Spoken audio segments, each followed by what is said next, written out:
Bien. 3 astuces pour terminer. Première astuce, bon, déjà je vais ici enlever l'œil en face du tracé transparent qui avait été créé là.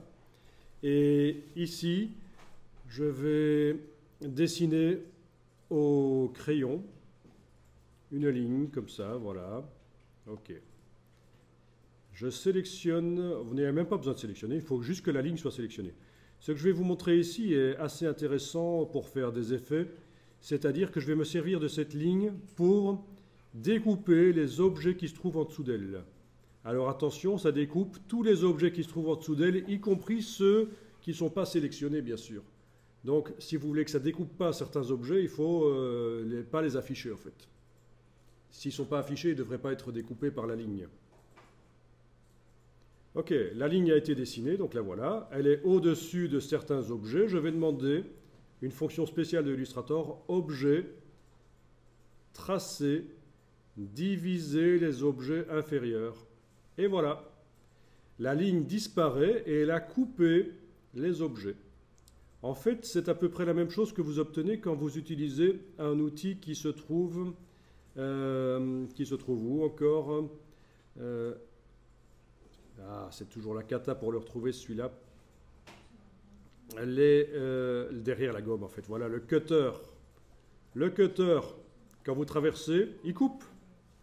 Sauf que, bon, ben, nous, on peut le faire avec un objet, mais même un objet super pur.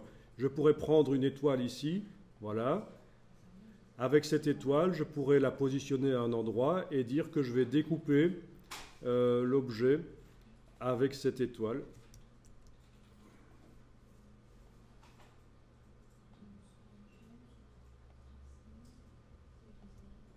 Voilà.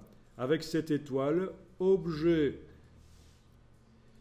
tracer, diviser les objets inférieurs, et voilà, l'étoile disparaît, mais elle a coupé l'objet qui se trouvait en dessous d'elle, les objets. Bon, c'est assez génial, ça, pour faire des effets spéciaux. Et vous voyez que d'office, donc, les dégradés, ils se répartissent de manière différente, parce qu'ils sont sur différents objets maintenant.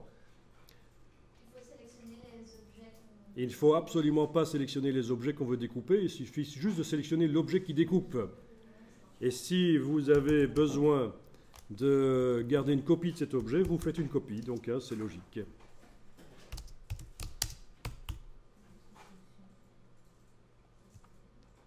Et donc ces différents objets peuvent accueillir des motifs, des motifs différents, bien entendu. Des motifs, des dégradés différents, sans aucun problème. Je vais plutôt tester avec des motifs. Voilà. Donc ça peut être sympa.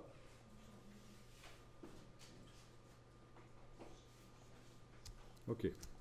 D'accord? Des couleurs différentes, bien entendu, aussi.